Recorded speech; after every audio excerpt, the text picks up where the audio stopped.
let's make some easy fabric bunting, perfect for a birthday party or other celebration. Start with 5-inch squares of cotton fabric. My squares are a mixture of pre-cuts and scrap fabric. You can see that some of them I've pieced together from smaller squares and jelly rolls. I've chosen lavender for this project since these garlands will be gifts for my nieces.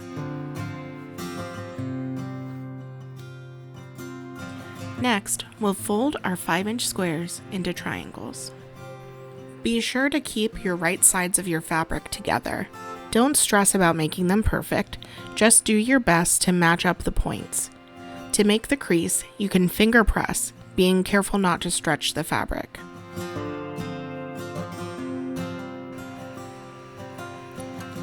Now that I've got this first triangle folded, I want to point out exactly where we'll be sewing. So right here along this edge, we're going to be sewing a 1/4 inch seam in the next step. But first, let's get all these folded.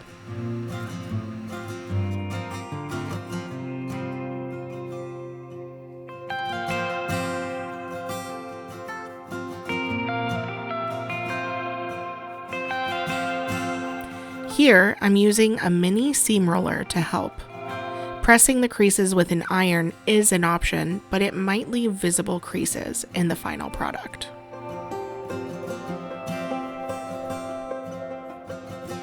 You're going to continue this process, folding all of your 5-inch squares until they are all folded in half, right sides together as triangles.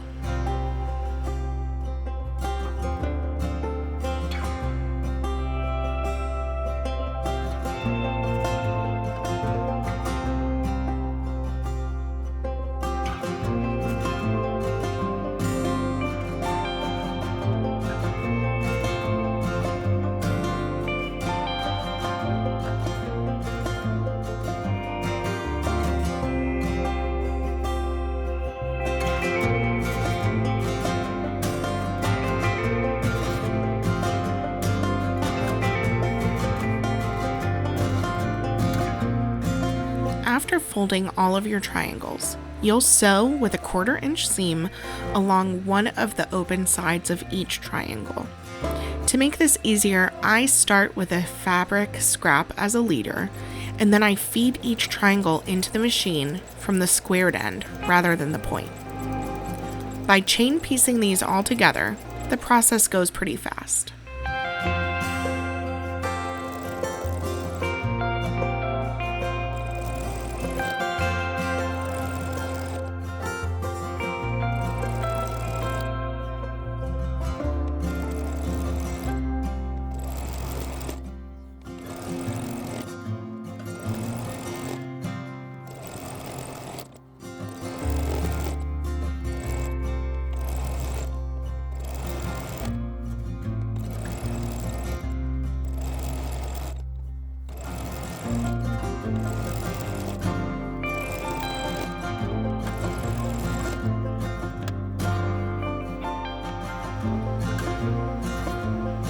Before we move forward, we want to reduce the seam bulk. To make the next step easier, you're going to clip off a bit of the seam allowance from the point of each triangle.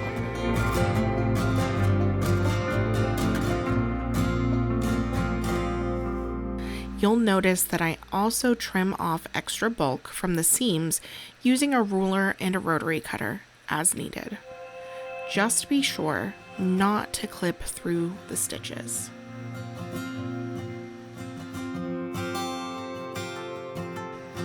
Next, we're going to turn each triangle right side out and press. This is the step where you'll see these triangles really transform into the crisp bunting we love. First, turn the triangle right side out. Start by using your finger, and then you can switch to a turning tool, like a chopstick.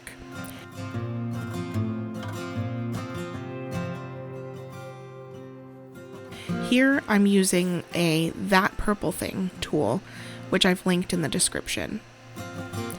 As you get to the point of the triangle, be very gentle so you don't accidentally push the turning tool all the way through.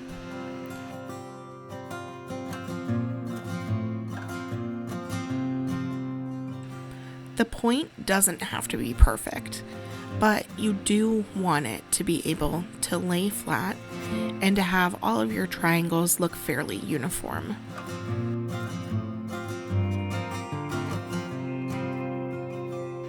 This is the point of the project that takes the longest, but it's worth being a little bit patient. Line up the sewn seam with the folded crease. Use your iron to press the triangle flat.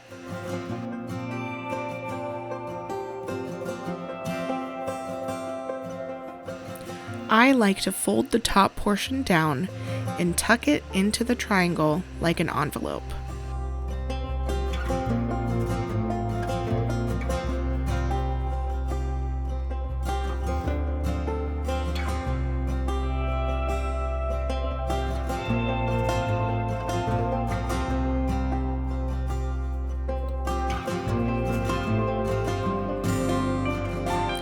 Press each triangle like this and then set them aside.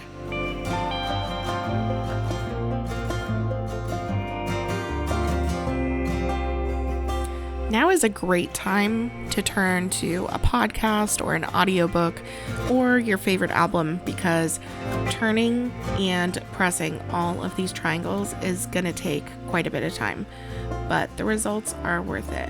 And this is when you really get to see your beautiful fabric come together and really get an idea of what the final product is going to look like.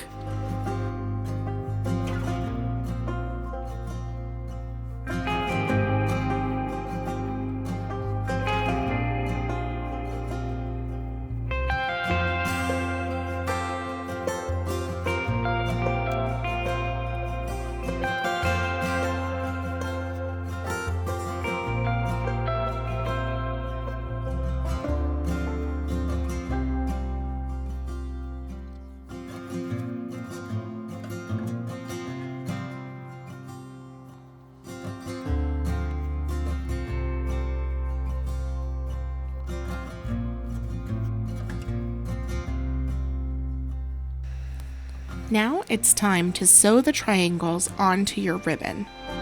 I'm using 5/8 inch cross grain ribbon that I got at the Dollar Tree. You can use any kind of ribbon you like, or if you prefer, you could also use fabric binding. Don't forget to leave some length of ribbon for hanging before adding your first triangle. I lined the top edge of each triangle along the top edge of the ribbon, sewing as close to the edge as I felt comfortable to me. I used my finger and thumb to roughly measure the distance between each triangle.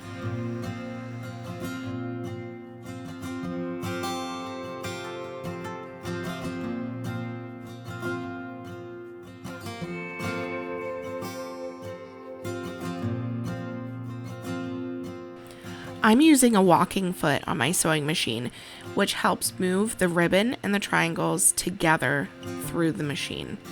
My fingers are really only there to help keep everything moving in a straight line. Continue this all the way down your ribbon, and I'd recommend using at least 10 to 12 feet of ribbon.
This next part is optional, but I'd recommend it. If you used ribbon like I did, I'd recommend sewing along the bottom edge of the ribbon and securing the triangles as you go. If you used fabric binding or another type of string, this may not be necessary, but I felt that it would help the triangles lay more flat and it would keep the ribbon and the garland from getting tangled up.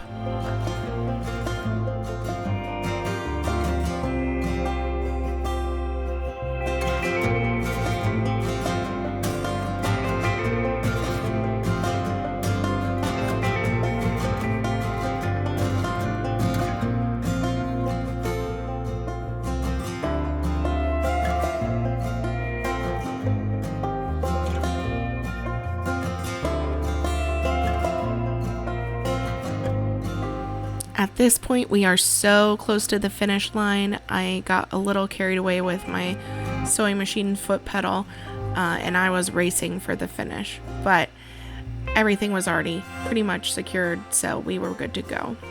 Now it's time to hang it up and enjoy. I really love the way this project turned out. I was able to make multiple garlands and show off a lot of these beautiful fabrics that I really love and remind me of other projects that I've recently done. I hope you enjoyed this project. If you did, please give it a like or leave a comment below to let me know how yours turned out.